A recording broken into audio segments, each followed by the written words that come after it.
Melania Trump, great to see you. Good Welcome morning. back. Good morning. Thank you. Good Merry morning. Christmas. I guess the first thing is congratulations. I want to also thank my beautiful wife, Melania, First Lady.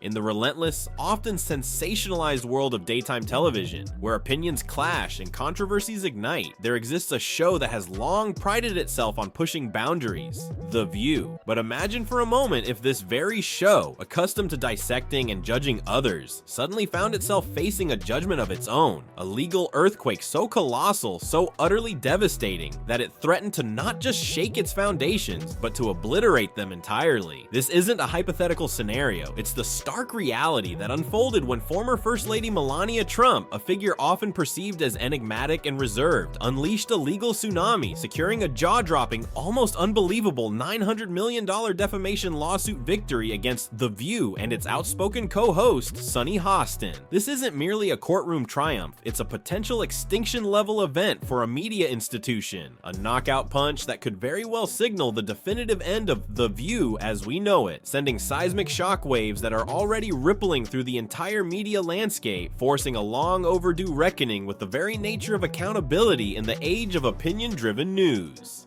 And you need to defend yourself all the time. As you may heard, I file a few lawsuits and I'm in the court now because they accuse me of doing stuff that I never did in my life. And they wrote lies. And I will not allow that. I will fight till the end because I don't want that they damage my reputation and my name. The View, a platform synonymous with fiery debates and often provocative pronouncements, has carved out its niche by fearlessly venturing into controversial territory. However, in their pursuit of ratings and relevance, they may have stumbled or perhaps deliberately charged across a line so brightly illuminated, so unmistakably defined, that it triggered a near billion-dollar legal detonation. The catalyst for this unprecedented media fallout?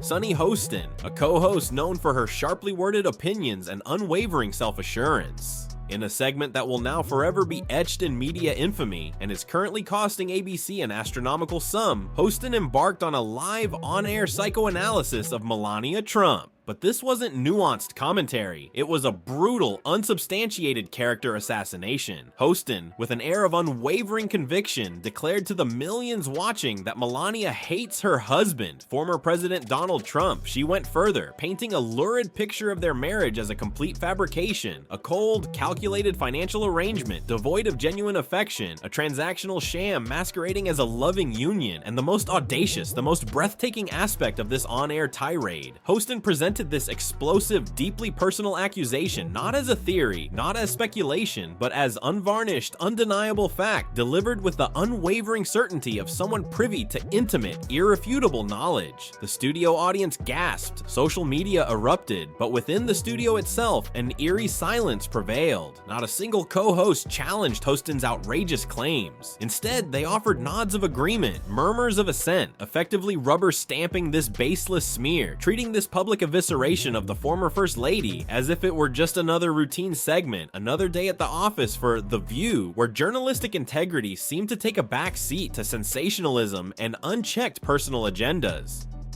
I think she hates him. Yeah, well, yeah. Okay, so we can all That's a agree on given. that. That's a given. I also think that she wants to take him out.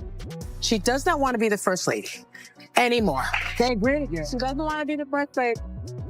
She destroyed the Rose Garden. Who hates Christmas? Melania Trump hates Christmas. She doesn't want to decorate for Christmas. She doesn't want care. anything She to doesn't do with care him. about that. She doesn't want to sleep in the same room with him. She can't tolerate him. Allegedly. And she doesn't. Yeah, how do you know all this? Yeah, I don't know. You don't know all this. Allegedly. That's why I say allegedly. For years, Melania Trump had navigated the treacherous waters of public life under a near-constant barrage of media scrutiny. She had become accustomed, perhaps resigned, to the relentless cycle of headlines and hot takes, often finding herself portrayed through a distorted lens. The media narrative consistently painted her as cold, aloof, detached, even opportunistic, a figure shrouded in mystery, often reduced to a silent, decorative presence in the tumultuous drama of her husband's political career. The press, it seemed, had operated under a tacit, unspoken assumption. Melania was a resilient, almost impervious figure, capable of absorbing endless waves of negativity without reaction, without recourse. They perhaps believed she was either unwilling or unable to mount a meaningful defense against the constant character assaults. But with The View's brazen and exceptionally reckless on-air character assassination, something fundamentally shifted within Melania. A line previously blurred by years of accumulated slights and subtle defamations was now starkly, irrevocably crossed. Enough was unequivocally enough. Melania, far from being the passive porcelain figure often depicted, revealed a steely resolve, a hidden wellspring of inner strength. She decided to dismantle the narrative being constructed around her, to fight back with a ferocity and precision that no one, least of all The View, seemed to anticipate. She didn't issue a carefully worded statement of rebuttal or engage in a public relations dance. Instead, she unleashed her legal arsenal with swift, decisive action. She lawyered up, and she did so with a team of legal heavyweights known for their meticulous preparation and relentless pursuit of justice. Her legal team didn't just fire off a generic boilerplate complaint. They embarked on a painstaking, almost forensic process of meticulously crafting a defamation lawsuit. This legal document wasn't a rushed, emotional response. It was a meticulously constructed indictment, laying out in excruciating detail, with irrefutable evidence and legal precision, precisely how The View had not just offered a dissenting opinion, but had deliberately, maliciously, and demonstrably crossed the Rubicon into the realm of spreading outright falsehoods, calculated to inflict maximum irreparable damage on her hard-earned reputation and personal dignity. The gauntlet had been thrown down, the battle lines were drawn. Melania, the silent target, had transformed into a legal gladiator, ready to fight for her name and her truth. The former First Lady has been noticeably absent on her husband's campaign trail, but she just made a stop on Fox News to promote a new memoir. Apparently, she's answered personal and political questions. Take a look. The legal battle that ignited was far from a brief, inconsequential skirmish. It rapidly escalated into a protracted, fiercely contested war of attrition, stretching across months of intense legal maneuvering and high-stakes courtroom drama. ABC and The View, initially confident in their perceived invulnerability, found themselves scrambling, desperately attempting to erect a credible legal defense against Melania's formidable assault. Their primary and ultimately fatally flawed argument rested on the bedrock of free speech. They desperately clung to the assertion that their on-air comments, however inflammatory and unsubstantiated, were protected as opinion, falling under the umbrella of journalistic commentary and protected expression. But Melania's legal team, armed with a mountain of evidence and a laser-like focus, systematically and ruthlessly dismantled this flimsy defense, brick by legal brick. They didn't just argue against The View's assertions, they meticulously and demonstrably proved them false. They presented overwhelming evidence showcasing a deeply troubling and demonstrably biased pattern of behavior. The View, far from being an impartial platform for diverse opinions, consistently and disproportionately targeted conservative women, relentlessly pushing damaging and often entirely fabricated narratives about them, while simultaneously and conspicuously offering a free pass, a shield of immunity to left-leaning figures accused of similar or even more egregious transgressions. The hypocrisy was not just subtle, it was blatant, glaringly obvious, and utterly indefensible under the scrutiny of the legal process. And it wasn't merely about this singular, egregious incident involving Melania. Her lawyers unearthed and presented a veritable mountain of receipts, a damning collection of past defamatory statements, video clips of interviews where hosts doubled down with escalating levels of arrogance on demonstrably false claims, internal memos hinting at editorial bias, and irrefutable proof that this wasn't simply a series of unfortunate off-the-cuff misstatements. It was, they argued, a calculated, deliberate, and systematic attempt to smear, denigrate, and inflict reputational damage on individuals and groups they politically opposed. The View's carefully constructed free speech shield, once perceived as impenetrable, was not just cracking, it was shattering into fragments under the relentless pressure of Melania's meticulously documented case, exposing the show's inherent bias and reckless disregard for factual accuracy. American people need to decide what they really want.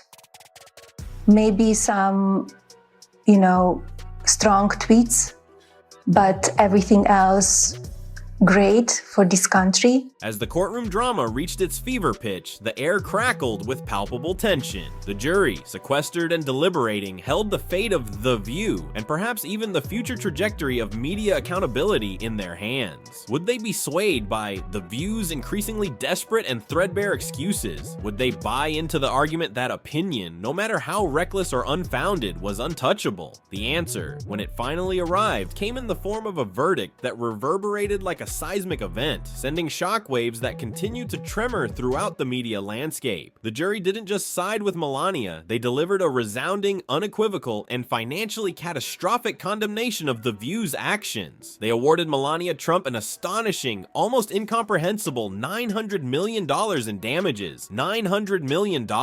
Let that staggering figure sink in, marinate in its sheer magnitude. This wasn't a symbolic slap on the wrist, it was a financial nuclear detonation, a near billion-dollar judgment that instantly transformed the legal landscape of media accountability. It immediately catapulted into the annals of legal history as one of the most exorbitant, most consequential defamation payouts ever recorded. For ABC, the monolithic media conglomerate that serves as the parent company of The View, it was nothing short of a financial apocalypse. The View, their flagship daytime program for decades, the supposed jewel in the crown of their daytime programming lineup, the show that generated significant revenue and commanded a devoted viewership, was now suddenly teetering on the brink of collapse, facing an existential crisis of unprecedented proportions. Legal analysts, media commentators, and industry insiders erupted in a chorus of stunned pronouncements. This lawsuit, this monumental verdict, might just be the definitive, irreversible nail in the coffin for The View. Cancellation, once dismissed as unthinkable, was no longer a distant hypothetical possibility. It had morphed into a very real, increasingly probable, and potentially imminent outcome. The media world held its breath, collectively bracing for the aftershocks of this unprecedented legal earthquake.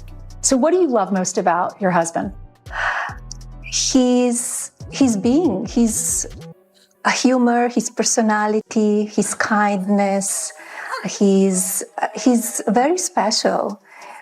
His positivity, his energy, it's unbelievable.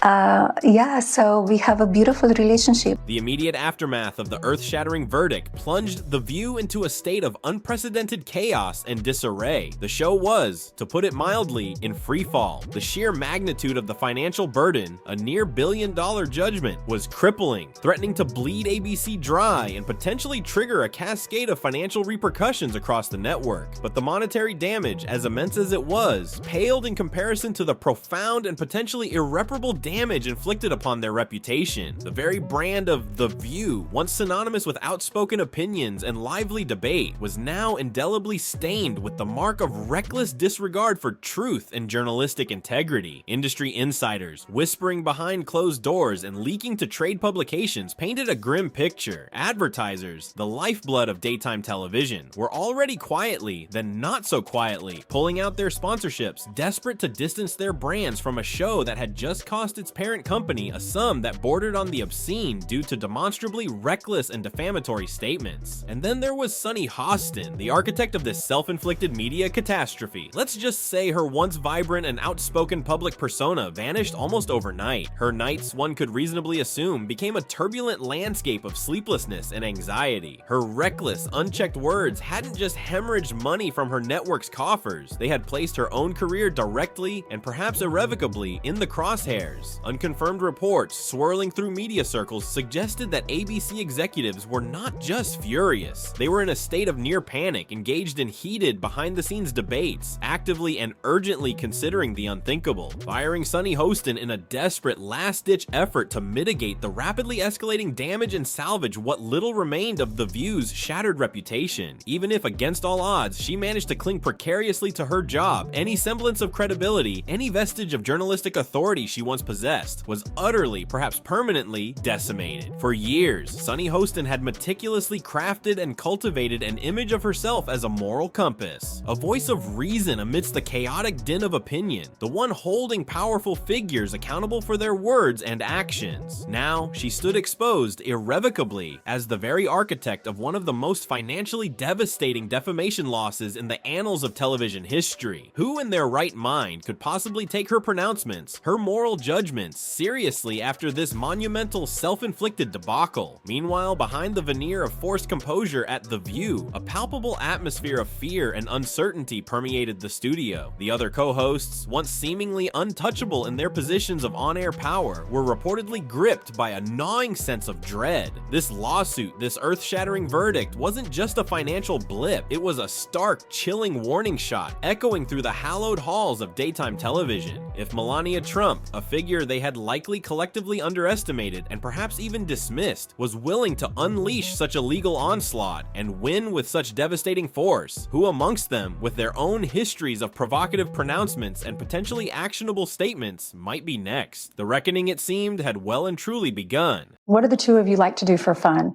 if you're not working? To have dinner, sometimes quiet dinner or dinner with friends, and listen to the music, all kind of different musics. I hear he likes to be the DJ. He likes to be the DJ, and it's very fun night when he does that. While The View descended into a vortex of crisis and recrimination, Melania Trump emerged from this grueling legal battle not just unscathed, but demonstrably stronger, more resolute, and infinitely more formidable than ever before. This victory, while undeniably accompanied by a staggering financial windfall, transcended the mere accumulation of dollars and cents. It was about something far more profound, far more intrinsically valuable: respect. For far too long, Melania had been relegated to the periphery, dismissed as a silent observer, underestimated as a political spouse, and often treated with a casual disregard bordering on contempt by segments of the media and the public. She had been consistently portrayed as a cipher, a blank slate, a figure to be projected upon, rather than recognized as an individual with her own agency, her own voice, and her own inherent dignity. But this lawsuit irrevocably shattered that carefully constructed, deeply flawed perception into a million irreparable pieces. She didn't just passively endure, she actively, strategically, and relentlessly fought back against a powerful media institution that had attempted to publicly diminish and defame her. And she didn't just win, she triumphed in a manner so decisive, so financially impactful, that it sent shockwaves throughout the media landscape. She didn't settle for a carefully crafted apology, a lukewarm retraction buried deep within the digital pages of a website. She secured a settlement so monumentally colossal, so financially devastating, that it threatened to not only cripple, but potentially extinguish an entire long-standing television show. In doing so, Melania Trump etched her name into the annals of media history, establishing a powerful and undeniable precedent, one that would undoubtedly force every media personality, every commentator, every pundit to think not just twice, but perhaps 10 times before casually using her name as a punchline, as a target for unsubstantiated smears, or as a convenient vehicle for advancing their own biased agendas. She had unequivocally proven that she was not a passive porcelain political spouse to be casually maligned and dismissed. She was, and is, a force to be reckoned with, a woman who demands respect and who possesses the unwavering resolve and strategic acumen to command it. The power dynamic had irrevocably shifted. Melania, once the perceived target, was now firmly in control, while The View, once perched atop its daytime television throne, was left reeling, vulnerable, and mired in a full-blown crisis of its own making. I was surprised when she mentioned his sense of humor. But I'm going to leave that alone and ask y'all the question, will the candidate spouses getting involved like she just did? What? That's what it said. The shockwaves emanating from Melania Trump's unprecedented legal victory didn't just confine themselves to the studio walls of The View or the executive suites of ABC. They rippled outwards, expanding exponentially, creating a veritable tsunami of tremors that convulsed the entire media industry, from the loftiest network news divisions to the most niche online commentary platforms. Legal teams across the media spectrum, from corporate giants to independent bloggers, immediately went into overdrive, frantically reassessing the inherent risks and potential liabilities associated with unchecked commentary, opinion-driven news segments, and the casual dissemination of potentially defamatory statements. Shows like The View, shows that had built their brands and cultivated their audiences on the very foundation of pushing boundaries, flirting with controversy, and offering often sensationalized and sometimes demonstrably false opinions, were suddenly confronted with a harsh, newly illuminated reality. Melania Trump had just graphically and with devastating intimidating financial force demonstrated the very real, very tangible, and very expensive consequences of crossing a clearly defined legal line. The pressure was now mounting inexorably from both within and outside the industry. Would these media outlets, these opinion-driven platforms, finally be compelled to prioritize actual journalism, rigorous fact-checking protocols, and demonstrably responsible reporting practices over the intoxicating allure of unchecked opinion, sensationalism, and the often irresponsible pursuit of ratings at any cost? And if they chose to ignore these seismic shifts, to double down on their existing, potentially reckless practices, well, Melania Trump had just provided a crystal clear billion-dollar example of precisely what happens when they recklessly disregard the boundaries of truth and accountability. Almost instantaneously, the phone lines at defamation law firms across the nation began ringing incessantly, buzzing with newfound urgency. Celebrities, public figures, political personalities, and even private individuals who had long felt wronged, unfairly maligned, or demonstrably defamed by various media outlets, who had silently absorbed years of reputational damage and personal anguish, were suddenly emboldened. They realized with a newfound clarity and sense of empowerment that they were no longer obligated to passively absorb the slander, to silently endure the character assassination. They could fight back, and as Melania Trump had spectacularly proven, they could actually win. The rules of engagement, it seemed, had been fundamentally irrevocably rewritten. As the dust begins to settle, though the tremors continue to resonate, the aftermath of this historic lawsuit remains a dynamic, unfolding drama. Behind the opulent facades of ABC's corporate headquarters, executives are undoubtedly engaged in crisis meetings, scrambling to formulate a coherent survival strategy, not just for The View, but perhaps for the very future of their daytime programming division. Cancellation rumors, once dismissed as sensationalist speculation, now circulate with a chilling degree of credibility, fueled by plummeting advertiser confidence and the sheer weight of the near billion-dollar judgment hanging over the network. Sunny Hostin, the central figure in this media maelstrom, remains conspicuously, perhaps strategically, silent, her professional trajectory hanging precariously in the balance, teetering between a forced public act of contrition and the ignominious fate of becoming the scapegoat for a billion-dollar blunder. Will she be compelled to issue a humiliating on-air apology, a televised act of public penance, in a desperate attempt to appease the outraged masses and salvage some semblance of her shattered credibility? Or will ABC, in a cold, calculated act of corporate self-preservation, decide to sever ties, cutting its losses and making her the sacrificial lamb, hoping to appease advertisers and salvage what little remains of The View's irreparably damaged reputation? And looming above these immediate, pressing questions, the far broader, far more consequential question persists. Will this landmark case, this billion-dollar reckoning, truly serve as a transformative moment for the media industry as a whole? Will it usher in a new era of heightened accountability, a renewed commitment to journalistic integrity, a more responsible approach to opinion-driven commentary, and a demonstrable decline in the reckless character assassination that has become increasingly prevalent in the pursuit of ratings and clicks? Or will this historic verdict ultimately prove to be just a fleeting tremor, a momentary jolt of accountability before the media landscape, resistant to fundamental change, slowly, inevitably reverts back to its pre-existing patterns of sensationalism, bias, and unchecked pronouncements? One thing, however, remains unequivocally certain. Melania Trump's $900 million victory is not merely a legal win, it is a watershed moment, a potential inflection point in the ongoing and increasingly critical dialogue surrounding media ethics, accountability, and the very future of truth in an age of rampant misinformation and opinion masquerading as fact. The world is watching, with bated breath, waiting to see not just the immediate fate of The View and Sunny Hostin, but to discern just how deep this unprecedented media fallout will ultimately penetrate and what lasting, transformative impact it will ultimately exert on the ever-evolving and increasingly precarious landscape of modern media itself.